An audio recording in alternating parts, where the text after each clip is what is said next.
Hi everybody, my name's Tim Dwyer from H2 Fuel Save here in Australia. Guys, I'm putting this little video together because there seems to be a lot of misgivings out there for people who do not understand H2 or HHO as a lot of people refer to it. And hydrogen fuel injection into cars and trucks and boats, anything with a combustion engine, has been around for a long time. We got involved with it many years ago, probably in earnest now 12, 13 years ago, and we did a lot of research and development. And by that I mean a lot, like it's, pushing up towards $2 million investment. And we've learned a lot, and we've actually come across a lot of people who are highly opinionated, not very smart, and they have their own theories as to why things do and don't work. So what I want to do, this is just going to be a short video with a little PowerPoint in it that hopefully will help everybody out there on either side of the coin understand a little bit of what's going on. What I want to do now is just bring up this PowerPoint presentation, and what we will do is we will make a start and see if we can make this thing work. I'm not real good at the technology, but let's have a go. All right, there we go. H2 Fuel Save Australia. There's our phone number down the bottom and an email address if you want to get in touch with us as well. And what we're doing is we're releasing clean energy out of water. Now, we've been doing this for a long time, and we've got our systems on all sorts of vehicles. We've got it on heavy transport, road trains. This one here is on a show truck, an old Mack that's an amazing truck. Absolutely brilliant what the man's done with that truck. This is a boat, four-wheel drives. We've got it on cars. We've got it on everything. If it's got an engine in it, we're going to put H2 on it, I can tell you. Anyway, we've done a lot of them, like hundreds and hundreds and hundreds, and we've fitted them up in Spain, and we've fit them in Asia, and we've got trucks running from Spain to Russia, and anyway, we got stuff going everywhere. But let's just move on a little bit, because I don't want this to go on too long. Are the results real? And who validated the results? Now, there's a lot of theory out there, and Cheap Joe's garage said they did this, and one bloke jumped in his car and drove for 400,000 miles and didn't put fuel in his car. There's all sorts of stuff going on out there. But let's get down to the nitty-gritty. It has to be validated properly. Scientifically proven results verified by the South Australian state government. Let's have a look at this. The SA Department of Transport, Energy and Infrastructure, in conjunction with the Uni SA Transport Systems Centre. The testing was performed at the Department of Transport, Energy and Infrastructure chassis dyno at Regency Park in Adelaide, right? It was done in conjunction with Uni SA Transport. The professors were there when we did all our testing, and all we could do was have our unit fitted to the truck.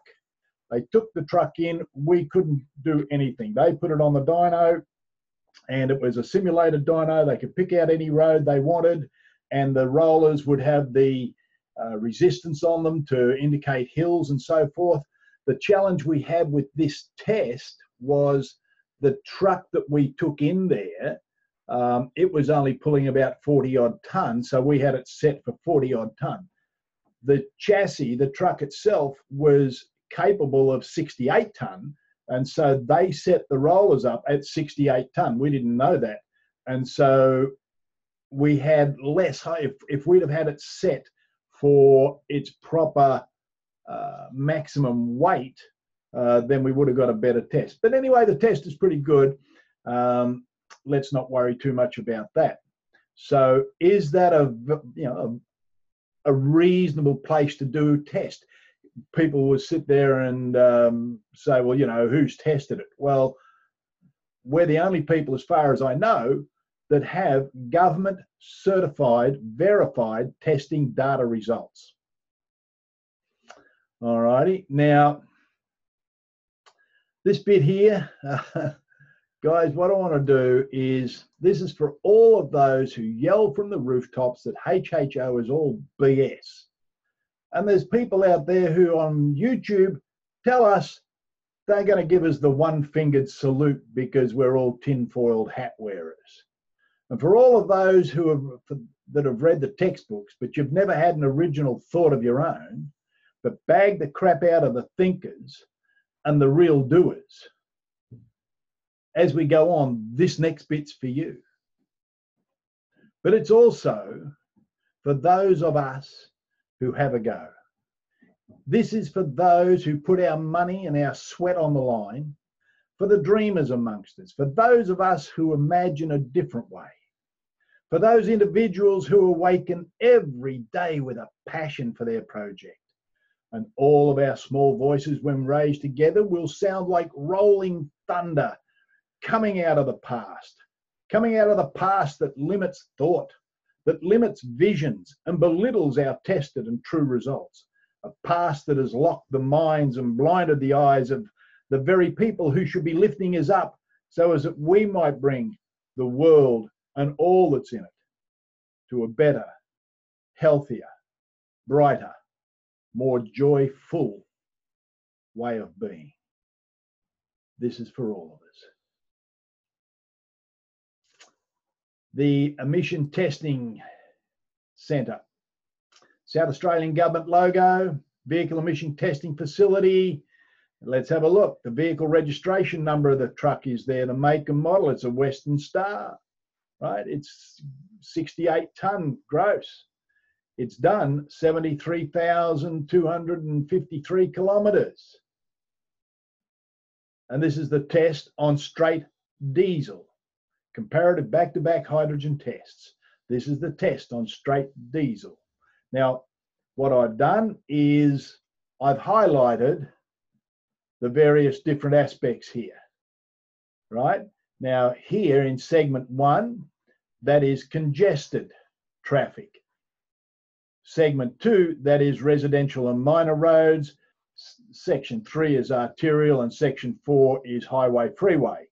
And this is the overall average. So we're just going to look at the overall average. I mean, we can look at the others if you like. I mean, we might do that. And then this is the test done with hydrogen working on the same vehicle, on the same day, very same place. They just switch it off, switch it on, right? So let's have a little look here. We will have a look at this. And what we've got here is, we'll have a look at the, I don't know, the freeway, the highway. That's where trucks spend most of their time. The freeway highway, 66.07 litres per 100 with hydrogen working, with the HHO unit working. We go back. Oh, look at that. It's 73.4. Okay. Now that is a 10% difference. 10%. And do you know something? We'll get into this in a little bit, but we were pulling 11 amps off the alternator, not hundreds of amps with a massive alternator and current running everywhere like some highly supposed educated people would purport to need. They don't understand.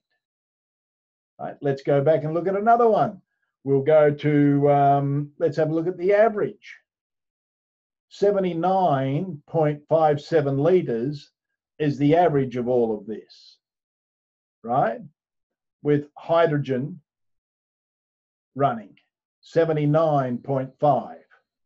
Without hydrogen, 86.26. There's a big difference here, people. Big difference. Does it work? Yes. Who says it works? Oh, the South Australian Government dyno, which, let's have a look at this, right? We go back to this one.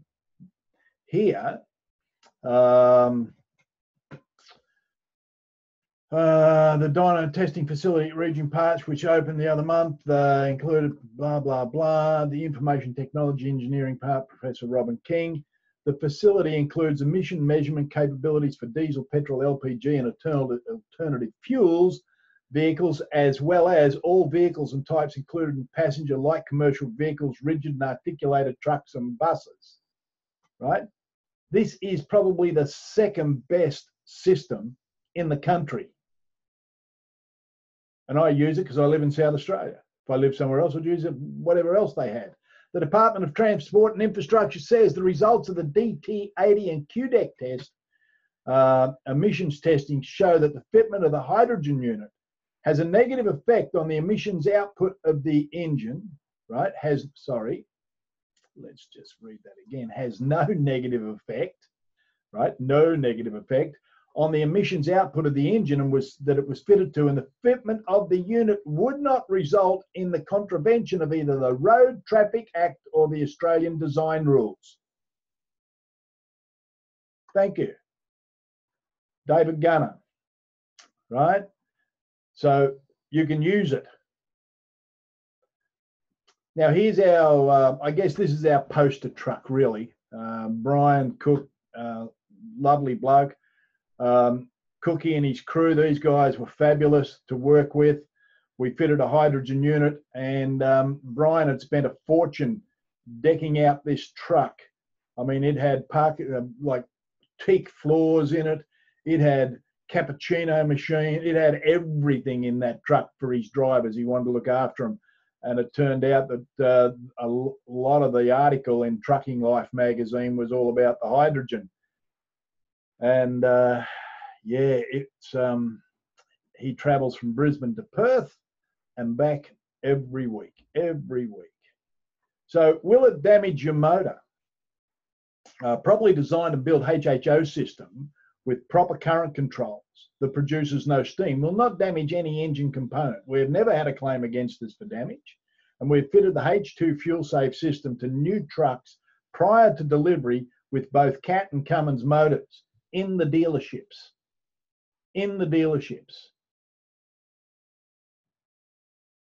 It doesn't, they don't jump all over us for a warranty. Let's have a look at this. Here's Brian's truck again, but it's now 2 years later, and it says here the truck has now clocked over just 1.1 million kilometres, and Mr. Cook calculates that he has saved approximately $100,000 in 2 years for his initial investment of $8,000 to put a truck unit on. Now, okay, this was a few years back when the fuel was dearer, but what else are you going to be able to do to reduce your running cost by $100,000 over 2 years, 50 grand a year for water? There's a lot of people out there got good YouTube channels, and they've got a way with words. They're very articulate at bagging people and ragging people and putting people down. Don't listen to them. Most people have got opinions. They're like armpits. They're a bit smelly. Anyway, let's have a look at some of the government bullshit. Governments are talking about reducing emissions. Oh, the Paris Climate Agreement, blah, blah, waffle. Yeah, really, it's all about tax, folks. But anyway, have a look at this. Australia is taking a strong and credible, responsible commitment to the Paris Climate Change Conference. And their target, Australia will reduce emissions by 26 to 28% on the 2005 levels by 2030. Now, if we go back to those charts and the emissions reports we did at the dyno, that showed that we reduced the CO2es, right, the CO2 and equivalent emissions by 51.6%. 51.6%. And the test really wasn't even set up properly. We've improved a lot since then, right? This target represents a 50 to 52% reduction in emissions per capita and a 64 to 65% reduction in the emissions intensity of the economy between 2005 and 2030. We have presented our documents to every government department we could find, both state, federal, Liberal, Labor, you name it, whatever colour flag they want to fly, and the best we got told, and we can't even get a grant, like we can't get a government grant, they won't give us one. The best we got told was, why don't you pack it up and take it to China? Yeah, the government's real interested in helping, right? And if you believe that, then you seriously need to go and see a psychologist, I think. You work it out. Let's have a look at this. With HHO, there's a lot less fuel used. Now that would equal less fuel excise, less GST. And in that scenario, who wins and who loses? And with HHO, there's a lot less fuel used, so less fuel equals approximately 15% less for the oil companies, right? Less money for the oil companies. Who wins and who loses in that scenario? And with HHO, there's much less wear and tear on the motors because the oil remains cleaner. Less engine parts sold, less motors sold. Who wins and who loses in that scenario? You don't have to be Einstein to work all this out, folks.